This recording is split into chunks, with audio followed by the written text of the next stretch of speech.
Today mga sangkay, pag-usapan po natin itong malaking revelasyon patungkol po kay former President Duterte at Amy Marcos. Nako mga sangkay, ito po ay malaking sekreto na ating pag-uusapan po ngayon.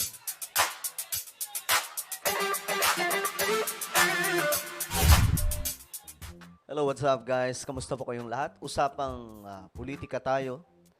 Eto, pag-usapan po natin itong matinding revelasyon mga sangkay na mismo si PRRD ang nagsalita nito. No? Though dininay po ito ni Amy Marcos mga sangkay. Ngayon, pag-usapan po natin. But anyway, before tayo magsimula, paki-subscribe po muna yung ating YouTube channel. Ayan, tayo po ay 1.4 million road to 2 million subscribers na. Parami po tayo ng parami dito sa YouTube. So kung ikaw ay hindi pa po nakakapag-subscribe dito sa ating YouTube channel, ang gawin nyo lamang, i-click nyo po yung subscribe button sa baba ng video na to, i-click nyo yung bell at i-click nyo po yung all. At sa mga nanonood naman po sa Facebook, i-follow nyo po yung ating Facebook page. Sa lahat ng mga Solid Sangkay, mag-comment po kayo sa ibaba ng hashtag Solid Sangkay kasama po ang inyong mga lugar para magkakilala po tayo dito sa YouTube. Alright guys, eto kasi ngayon mga sangkay, eto ay malaking impormasyon na ngayon aalamin po natin kung gaano katotoo ito mga sangkay. Okay? Alamin po natin kung ito po ay totoo o hindi. Ito, mga sangkay. Sabi po dito, itong nag-post na Filipino Future, si Duterte ang walang utang na loob sa mga Marcos. Oy, sounds interesting. Why? Di ba pinangangalandakan mga sangkay ng mga DDS, ng mga yellow DDS na ang mga Marcos daw walang utang na loob sa mga Duterte sapagkat sinasabi mga sangkay na ito daw po ang nagpalibing kay Apu Lakay sa libingan ng mga bayani. Ngayon, mga sangkay, ito. Diretso po tayo. Noong 2016, ipapalibing niya raw si Apu Lakay pag naging presidente siya. Kapalit yan ng boto ng mga loyalista at mga Ilocano. Nakuha niya ang mga boto ng mga Ilocano at milyong loyalista at naipalibing si Ferdinand E. Marcos sa libingan ng mga bayani.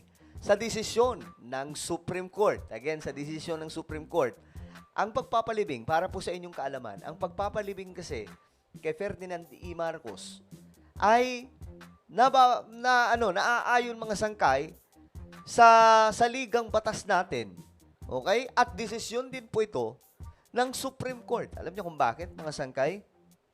Kasi siya po ay isang sundalo. Siya po ay isang bayani. World War II, mga sangkay, isa po siyang sundalo nung panahong yun. No? So lahat ng mga sundalo noon, mga sangkay, may karapatan po sila na mailibing po doon sa libingan ng mga bayani. Bukod doon, siya po ay naging Pangulo ng Pilipinas.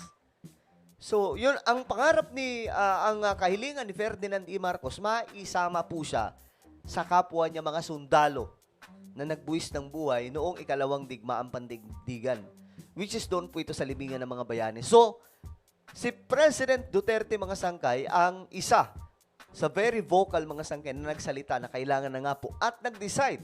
Walang nagawa ang Supreme Court kundi mag-decide na kailangan nga po ito mga sangkay kasi nga po, ito po ay naaayon din po no, sa saligang batas na ito pong mga taong nakipaglaban mga sangkay para sa ating kalayaan noong World War II ay karapat-dapat lamang po na mailibing sa libingan ng mga bayani. Ngayon, ito pa, mga sangkay, isa sa mga real talk. Alamin po natin kung gaano katotoo ito. May mga nakita po tayong link. Ano pang pinuputak ng butsi ng mga DDS? Gusto nila gawing Diyos-Diyosan ng mga Marcos si Duterte? Napupunasan, aalagaan, susundin sa lahat ng bagay? Tapos na ang termino niya. Tapos na kami sa kanya. Ngayon, ang suporta namin ay kay PBBM. But one more, guys. One more. Isa sa ginawa noon ni Amy Marcos, na mga Marcos, alam nyo ba na si Amy Marcos daw, sinabi po yan ni PRRD noon mga sangkay, ang nagpondo sa kanyang pangangampanya noong 2016. Bagamat dininay po yan ni Amy Marcos mga sangkay, pero recorded po yan.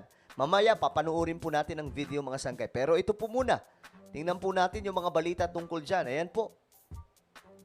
Duterte admits, ito basahin po natin, President Rodrigo Duterte admitted that he is indebted to Ilocos Norte Governor Imee Marcos. At the time, governor pa lamang po si Imee.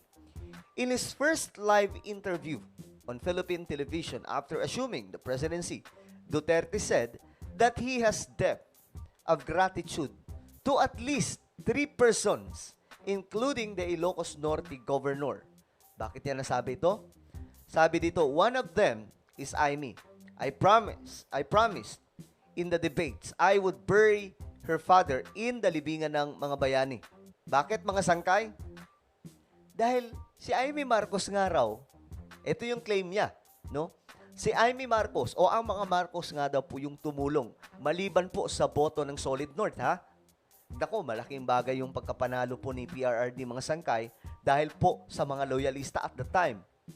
Ngayon mga sangkay, isa pa po doon, ayan o, the presidential earlier claimed that the eldest child of Ferdinand Marcos Sr. was among the politicians who funded his presidential campaign.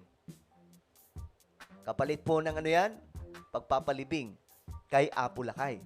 Sa madaling sabi mga sangkay, pag pinag-usapan ang utang na loob, mas may utang na loob sila dating Pangulong Rodrigo Duterte pala kay Imee Marcos. O sa mga Marcos mga sangkay. Ayan o. However, he did not declare the younger Marcos as a campaign donor in his statement of contributions. Okay. Sabi po dito, ayan mga sangkay, ito po yung mga statement niya during that time. Ngayon, naibalita din po yan, syempre, yung best friend natin, yung Rappler. Dininay daw po ni Imee Marcos, yung pagkukontribute niya ng pera sa pangangampanya ni PRRD at the time. Pero alam niyo mga sangkay, ito pansinin niyo, kahit po yung Marcos wealth, hindi po inaamin. Di ba, ng mga Marcos? Hindi po talaga nila aaminin yan mga sangkay. Malaking pera yan. Diyos mo, maka-question na naman sila dyan. Pero totoo po yung Marcos wealth, di ba? Kaya nga po may mga kaso sila about sa Elgatin wealth. Dahil recorded po yan, mga sangkay. At ngayon, ang palaisipan, mukhang may nangyayari ngayon na pagpatungkol po sa Marcos wealth. No? Tandaan nyo, may Maharlika Fund, mga sangkay. Or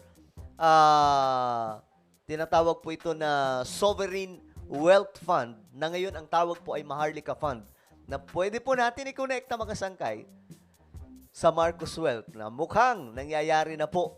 No? Abangan lamang po natin mga sangkay kasi marami pong project ngayon. Malulula po kayo sa sobrang daming project ni PBBM this 2025. Ngayon, ito ang ebidensya dyan mga sangkay. Panoorin po natin. Ito po yung Rappler. President Rodrigo Duterte's statement of contributions and expenditures doesn't list Ilocos Norte Governor Imee Marcos among his contributors. Duterte earlier said Marcos helped fund his presidential bid, with Marcos even borrowing money to fuel his campaign. Diba? Sabi po dito, Marcos even borrowing money to fuel his campaign. Nangutang pa daw si Imee Marcos para po talagang maipanalo yung pangangampanya ni PRRD at that time. Under its rules, the Commission on Elections considers incomplete SOCs as not filed, failing to file the SOC bars winning candidates from taking office. But it is unclear how this applies to winning candidates like Duterte, who've already taken his oath Panoorin po natin yung statement ni Tatay Digong. of office. Sino sa inyo nagsuporta sa akin? Ayan ha, dito ni-reveal niya ulit. Maraming beses to mga sangkay na ini-reveal na ang tumulong nga daw po sa kanya, si Imee Marcos, isa po sa mga tumulong.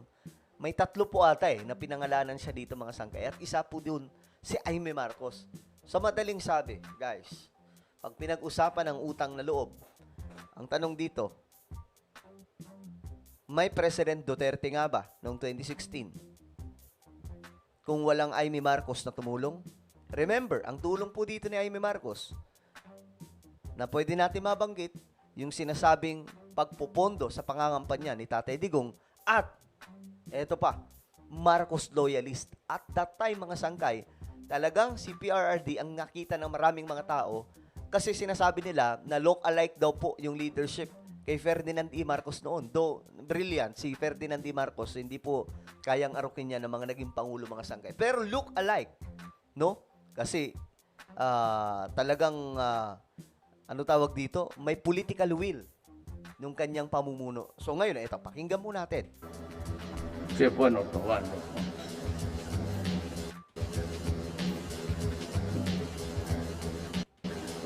Ilan lang? 4, 5, 6. Wala akong barangay captain. Wala akong congressman. Wala akong pera. Si Emmy pa ang nagbigay. Oh. You see, mga sangkay? Eto, bagamat hindi inamin ni Amy Marcos, no? Pero, guys, we know, kung kilala niyo po si Tatay Digong, no?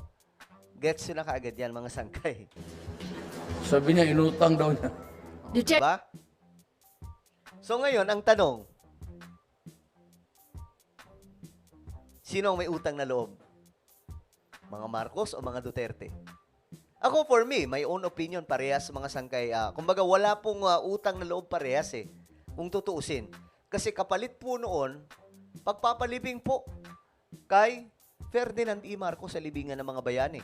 Nabagamat ang Supreme Court ang nag-decide, mga sangkay, pero napuwersa po sila kasi constitutional naman, sinuportahan pa ng presidente. 'Di ba? Walang nagawa ang Supreme Court kundi ipatupad 'yon, mga sangkay.